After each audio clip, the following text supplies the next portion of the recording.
दोस्तों, खुल्क अखलाक इंसान की आदतों को कहा जाता है। जब इंसान की आदतें ठीक नहीं होती तो इंसान खुद भी तकलीफ में होता है। बहुत सारे लोगों को पता है कि मेरी फलां बुरी आदत मुझे बड़ा तकलीफ देती है, अज़ियत महसूस होती है, ज़मीर तंग करता है।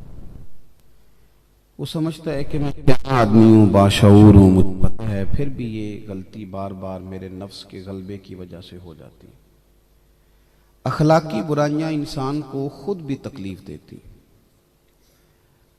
और अल्लाह ने अंदर ईमान रखा होता है तो ये अल्लाह के बंदों की शान होती है कि गलती कर लें तो कायम नहीं रहते उस पर, वो पशेमान हो जाते, डरते, एहसास होता है कि यार मुझे सही होना चाहिए। और यही एक मोमिन की शान है। अखलाकी कमज़ोरी जो होती है वो इंसान को खुद भी परेशान करती है, तो जो उसके इर्द गिर्द लोग होते हैं ना, उनकी वो कमज़ोरियाँ, वो गलतियाँ उनको भी परेशान करती हैं। कोई आदमी अगर तबीयत का सख्त है, ज़ुबान का कड़वा है, तो उसके माँ बाप भी परेशान है, बहन भाई भी परेशान है, बाल बच्चा भी परेशान है। अगर कोई शख्स हरीस हो गया, लालची हो गया, तो उसके अपने बेचारे बड़े परेशान होते हैं कि क्या करें, इसको सुकून ही नहीं आता बगैर पैसों के, लालच। हमारी बुरी आदत हमें भी नुकसान देती हैं, हमारे अपनों को नुकसान देती हैं, मुआशरे के अंदर माहौल को ख़राब कर देती हैं। अल्लाह तबारक व तआला ने हमारे ऊपर एहसान फरमाया तो हमें वो रसूल अता फरमाए जिनके अखलाक को रब ने खुल्क अजीम फरमाया है। अब आप पैसे लेके नहीं उठेंगे, बड़ी मेहरबानी फरमाए, अपनी जगह बैठे मेरी बात सुने। खुल्क अजीम का मालिक किया नबी पाक, फरमाया व इन्नका लअला खुलुकिन अजीम, ए महबूब बेशक हमने आपको खुल्क अजीम अता फरमाए। हुजूर की जो आदत है ना, हुजूर का जो अखलाक है, यानी नबी पाक सल्लल्लाहु ताला अलैहि वसल्लम को रब ने वो किरदार अता किया है कि जिस किरदार ने ना लोगों के दिल मोह लिए। अगर किसी को पता चल जाए ना कि यहाँ मेरी बीमारी का इलाज है, तो बंदा, वो डॉक्टर मीलों, सैकड़ों, हजारों मील दूर भी हो तो बंदा पहुंच जाता है। कायनात चूंकि अपनी बुरी खसलतों, आदतों से मखलूक परेशान थी, हुजूर को अखलाक अल्लाह ने आला दिए थे, तो कायनात को समझ आ गई थी कि हमारा इलाज मदीने वाले महबूब के पास मौजूद है। इसलिए ना लोग हुजूर के करीब आए, हुजूर के खुल्क से, किरदार से, अमल से, हुजूर के अता करने से, समझाने से, किसी चीज के मना करने, लोगों ने सीखा। इको जरा कम रखेंगे, आवाज लाउड करके ना। लोगों ने सीखा, कमाल सीखा, और सरवर कायनात सल्लल्लाहु ताला अलैहि वसल्लम ने ना सोचों के रुख ही बदल के रख दिए। सोचों के रुख बदले। कुछ चीजें ऐसी होती हैं जो असल नहीं होती, लेकिन लोग उन्हें ना अपने ऊपर तारी कर लेते हैं पूरी तरह। कुछ रसूमात हैं जो जरूरी, बिल्कुल जरूरी नहीं। मेहंदी करना जरूरी है, छुट्टी करते हैं शादी वाला कोई एक घर भी मेहंदी से, हालांकि जरूरी, मेरी बात की समझ आ रही, पता सबको है ना जरूरी, जानबूझ के तारी कर लेते हैं। इसी तरह ये शादियों पे बड़ी सारी रस्में हैं, बड़ी लंबी चौड़ी बारातों के खाने, और बड़े जनाब सूट और वरियां और जोड़े और लिबास और तोहफे, सबको पता है कि जरूरी। तो जानबूझ के कुछ बोझ हम डाल लेते हैं। हम उन चीजों को इज्जत बना लेते हैं जिसमें इज्जत है नहीं, और कुछ चीजों को हम समझते हैं इज्जत है, तो वो इज्जत नहीं बल्कि वो तो रुसवाई है। देखिए, अरब के लोगों के अंदर ना कुछ चीजें जिसको वो इज्जत समझते थे, हुजूर ने फरमाया नहीं ये इज्जत नहीं।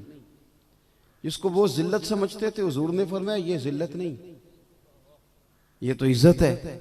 वो गुलाम को मारना इज्जत समझते थे, तकलीफ देना, अजियत देना, मतलब मुफ्त की चौधराहट बिला वजह। वो कहते थे ये गलतियां बड़ी करते हैं। हज़रत अबू मसूद अंसारी रदी अल्लाह ताला अन्हु फरमाते हैं कि मैं अपने गुलाम को मार रहा था, हुजूर तशरीफ ले आए। दूर से हुजूर ने पुकारा, मैं सुन न सका। करीब आए तो हुजूर ने एक जुमला कहा, मेरी सोच बदल गई। हुजूर फरमाने लगे, जितना तुझे इस पर इख्तियार है ना, ये तेरा गुलाम है, इससे कहीं बढ़ के मेरे रब को तेरे ऊपर इख्तियार है। फरमाते हैं जाविया बदल गया। वो गुलाम के साथ बैठने को अरब के लोग जिल्लत समझते थे, हुजूर ने फरमाया हम ना इस तरह करेंगे, गुलामों के साथ ही नहीं बैठेंगे, बल्कि इस तरह करेंगे कि हम गुलामों की औलादों को अपनी गोद में बिठाएंगे, उनके साथ रोटियां खाएंगे, उनके साथ आए जाएंगे, एक बर्तन में खाएं पिएंगे, इकट्ठे बैठेंगे। जिसको वो जिल्लत समझते थे मेरे नबी ने उसे इज्जत बना दिया। अब अरब के लोग गुलाम के साथ बैठना, कल तक बरादरी का नाम लेके वो तंज करते थे, तनकीद करते थे, तू हबशी है, तू आजमी है, तू फलां है, तू फलां है। लेकिन फिर एक वक्त आया कि तगड़ी तबीयत थी हजरत उमर की, कैसर और किसरा के बादशाह मिलने आते थे तो उमर कहते थे जाओ दौड़ जाओ, टाइम कोई नहीं मिलने का। लेकिन ऐसे सामने, इधर देखना मेरी तरफ, ऐसे यूं सामने से बिलाल हबशी दाखिल हुए। दुनिया बैठी है, अकेले नहीं, सब लोग मौजूद हैं, लेकिन हजरत बिलाल आए तो सैयदना फारूक आजम खड़े हो गए। आगे बढ़ के ना, आगे हजरत बिलाल का हाथ थामा, फिर उनको अपनी जगह बिठाया, खुद सामने बैठ गए। हजरत बिलाल कहने लगे अमीरुल मोमिनीन ये क्या है? फरमाया या बिलाल अंत सैयदुना, बिलाल तू मामूली आदमी नहीं, तू हमारा सरदार है। सोचों का जाविया बदल गया। जिसको वो जिल्लत समझते थे रसूल पाक ने फरमाया गलत फहमी में हो, ये तो तुम्हारी इज्जत है। हमारे यहाँ लोग समझते हैं कि अखलाक की बात करें तो अखलाक का माना सिर्फ मीठा बोलना है, और मीठा तो लोग मतलब के लिए भी बोलते हैं भाई, सिर्फ मीठा बोलना अखलाक नहीं। तेरी सोच का बदल जाना, तेरा जाविया निगाह तब्दील हो जाना, तेरा अपने ज़हन को, सोच को सही समत लगाना तेरा अखलाक है। इसी तरह कुछ लोगों को वो समझते थे जिल्लत है, ये वो समझते थे माफ कर देना जिल्लत है, बुजदिली है। अब मैं माफ कर दूं इतना ताकतवर होके, फलाने को माफ कर दूं, ये क्या हो गया? उसने एक थप्पड़ मारा तो चार मारना, ईंट मारिया तो पत्थर मारना। वो समझते थे कि तगड़ा करके बदला लेना इज्जत है, सामने वाले को पूता। आप यकीन करें अभी भी जिन लोगों के पास ताकत होती है तो वो कहते हैं मसल के रख देना मुखालिफ। हालांकि जब वो माफी मांग रहा है, इधर देखिए मेरी तरफ, जब वो माफी, एक हदीस है आपने याद रखनी है, सदरुल शरिया ने भी लिखी है, दीगर मुहद्दिसीन ने भी। हुजूर ने फरमाया जिसका भाई उसके पास माफी मांगने आया फिर उसने माफ न किया, वो मेरे हौज़े कौसर पे ना आए, मैं जाम नहीं पिलाऊंगा। आ गया तूने माफी नहीं दी, वो कहते मैं माफ कर दूं तो मोहल्ले वालों को कैसा पता चलेगा कि मैं चौधरी हूं? उनको कैसे पता चलेगा कि एसपी मेरा वाकफ है? उनको कैसे पता चलेगा कि जिले की इंतजामिया पे मेरा रोब कितना है? लिहाजा ईंट का जवाब पत्थर से दूंगा तो इज्जत बनेगी। माफ करने को कमजोरी समझते थे, वो दुश्मन को सख्त सजा देते थे। हुजूर ने क्या फरमाया? नबी पाक ने फरमाया ये तुम्हारी गलत फहमी है, माफ करना जिल्लत नहीं, माफ करना ही तो असल इज्जत है, माफ करना ही तो असल इज्जत है। मैं जो मजमून मैंने छेड़ा है मैं उसी पर हूं। जिसको वो समझते थे एजाज है, हुजूर ने सोच बदल दी। मुस्नद इमाम अहमद बिन हंबल देखिए, हदीस मौजूद है, हजरत मूसा कलीमुल्लाह अलैहिस्सलाम ने अल्लाह की बारगाह में अर्ज की, मालिक हर बंदा कहता है मैं बड़ा मुअज़्ज़ज़ हूं, मैं बड़ा मुअज़्ज़ज़ हूं, तो रब तू बताना मुअज़्ज़ज़ कौन है? ऐ मालिक आप बताइए इज्जत वाला कौन है, मुअज़्ज़ज़ कौन है? तो रब करीम ने फरमाया मूसा मेरी नज़र में, रब करीम की नज़र में मुअज़्ज़ज़ बंदा वो है जिसके पास बदला लेने की ताकत होती है फिर भी माफ कर देता है।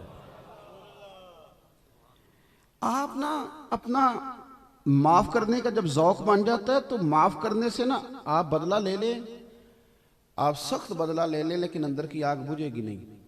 बदला लेने से तकलीफ बढ़ जाती है, अजियत बढ़ती है। बदला लेने से मामला खत्म नहीं होता, दुश्मनी और परवान चढ़ती। और अगर माफ कर दें तो, अगर माफ कर दें तो, और माफी का भी एक पूरा अंदाज होता है। आप कभी पीछे पलट के देखें ना, अल्लाह के रसूल सल्लल्लाहु अलैहि वसल्लम के साथ क्या सलूक था मक्के वालों का। वो तरह तरह की बातें भी करते थे, वो हुजूर के रास्ते में कांटे भी बिछाते थे। उन्होंने नबी पाक अलैहिस्सलाम पर ऊंट की ओजड़ियां भी रखी, तकलीफें भी दी, लेकिन हुजूर जब आए ना, और ऐसे नहीं आए, अल्लाह ने बड़ी शानें दे के भेजा अपने हबीब को।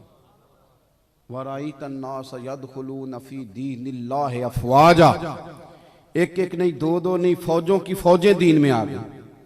हुजूर 10,000 का लश्कर जर्रार लेकर, और लश्कर भी आम नहीं था, उस लश्कर का हर बंदा शहादत के लिए आया था। और लश्कर वो नहीं था कि कोई कहे मैं बाद में जाऊंगा, वो सारे वो थे जो कहते थे हुजूर सबसे आगे मैं, जान देने में सबसे आगे मैं। वफादारों की जमात लेकर हुजूर आए। अब वो लोग सामने बैठे हैं, मुझे बताएं कि एक बंदा किसी को बज़ाहिर कमजोर समझ के सताए, फिर वो बंदा ताकतवर हो जाए, वो आए और कुछ भी ना हो, माफ कर भी दे तो जतलाता तो है ना। लेकिन मेरे नबी ने तो जतलाया भी कुछ नहीं, कोई बात ही नहीं की। बल्कि पता क्या कहा, वो जो जनाब यूसुफ ने कहा था, हजरत हुजूर ने सब यहाँ सामने खड़े हैं हुजूर के कुरैश, फरमाया मैं पता आज तुम्हारे साथ क्या सलूक करूंगा या रसूलल्लाह फरमाइए। फरमाया जो जनाब यूसुफ ने अपने भाइयों के साथ किया था, उन्होंने कुएं में फेंक दिया, और अगर बच गए ना, उन्होंने कहा हमारा गुलाम है, भाग आया। पहले फेंका, फिर बेचा, फिर थप्पड़ भी मारे, तकलीफ भी थी। और फिर अल्लाह, हमारे यहां तो लोग तकलीफ सहना नहीं ना चाहते, हालांकि जख्म पे जख्म खा के जी, खूने जिगर के घूंट पी, आह न कर लबों को सी, ये इश्क है को दिल लगी नहीं। थोड़ा सा ना इंसान को देखें, पहले वो तकलीफ सही, फिर मिस्र में आए तो यहां कैद खाने में चले गए, लेकिन मालिक ने जब निकाला तो फिर उसी मुल्क की सरबराही अता की। हजरत यूसुफ, मैं चूंकि ज्यादा वो मौजू वो वाला नहीं है, जो मौजू है उस पर रहना है। हुजूर ने फरमाया कुरैश तुम्हारे साथ वो सलूक करना है जो जनाब यूसुफ ने अपने भाइयों के साथ किया था। भाइयों के साथ हजरत यूसुफ ने सलूक क्या किया था, हमारे मुहद्दिसीन ने लिखा है कि जब कहत पड़ गया था ना सारे इलाकों में, तो मिस्र में हजरत यूसुफ ने चूंकि ख्वाब देख ली थी, तो उन्होंने गल्ला जमा कर लिया था। अब मुख्तलिफ इलाकों से लोग गल्ला खरीदने आए, तो जनाब यूसुफ ने ना चौकियां बनवा दी थी, जगह जगह चेक पोस्टें। जिस इलाके से भी कोई बंदा आए ना, हजरत यूसुफ ने फरमाया इस तरह करना कि जो भी आए पहले पूछना कहां से आया, फिर पूछना लेके क्या आया, चांदी के एवज गल्ला लेने आया है या सोना लेके आया है या पैसे लेके आया है। पहले पूछना कहां से आया है, आप तवज्जो करेंगे मेरी बात पर। फिर पूछना क्या लेके आया है। चारों जानिब मिस्र की चारों जानिब चौकियां बन गई, लोग खड़े हो गए, पुलिस सिपाही फौज तैनात हो गई। पहले पूछना कि कहां से आया है, फिर पूछना क्या। लेकिन जब आए ना किनान वाले, जब मेरे भाई आए तो फरमाया पूछ लेना, अगर कोई कह देना कि किनान से आया हूं तो फिर ये ना पूछना क्या लेके आया है, बाकियों से पूछना कि कहां से आए हो और क्या। और अगर किनान वाले आ जाए ना, भाई भाइयां दे वैरी हुंदे पर भाई भाइयां दियां बावां, ये भाई ये प्यारे बड़े होते हैं। बंदा ना कह बैठता है अपने बच्चों के सामने कि भरा बड़ा जुल्म करता है, ज्यादती करता है, ने बड़ा तंग किया है, तो बच्चे मुखालफ हो जाते हैं चाचा के। लेकिन अगर कहीं भाई कमजोर पड़ जाए, उलझ जाए, तो भाई तो होता है ना। फिर मैंने देखा है फिर क्या करता है, वालिद कहता है मेरे को ज्यादा कोई नहीं, मेरे भी बाल नहीं, मैं 50,000 देना है बस, मैं और अंदर अंदर मसला क्या है, अंदर दिल करता है मेरा भाई है, मैं हर चीज पेश कर दूं। ये कैसे खत्म किया जाए, मां जाए का प्यार, बाप जाए का प्यार, ये भाई बड़े प्यारे होते हैं। जब शादियां हो जाती हैं माहौल और हो जाता है, रंग और हो जाता है, पर भाइयों का प्यार अंदर से जाता। हजरत यूसुफ कलीम ने हजरत यूसुफ अलैहिस्सलाम ने फरमाया, हजरत यूसुफ फरमाने लगे जब किनान वाले आए तो इतना पूछ लेना कहां से आए, फिर अगर वो कहें किनानी है तो फिर ये ना पूछना क्या लेके आए हैं, आने देना। आ गए, फरमाया गल्ला भी ज्यादा दे दो। वो थोड़ी रकम दे रहे थे तो उसने ले ली, जो वहां बैठे थे ना उन्होंने ले ली। तो यूसुफ ने कहा ये रकम भी दोबारा बोरियों में रख दो, और पूछते हैं थोड़ा थोड़ा हालात क्या हैं, अब्बा का क्या हाल है, इलाके की फलां फलां, दबे लफ्जों में, इशारों किनायों में बात करते हैं। मेरे रसूल पाक ने जब माफ किया ना, इस तरह माफ नहीं किया। आप वो कैफियत समझ रहे हैं जनाब यूसुफ की क्या है कि भाई आए। हुजूर ने जब अहले मक्का को माफ किया तो ऐसे ही नहीं माफ किया, उन्हें हुजूर ने साथ जज्बात भी दिए। फरमाया मैं ये नहीं कह रहा जाओ तुम्हें माफ किया, मैं तुम्हें कह रहा हूं वही सलूक कर रहा हूं जो जनाब यूसुफ ने भाइयों के साथ किया था। क्या माना कि निरा माफ ही नहीं किया, तुम तो मेरे भाई भी हो।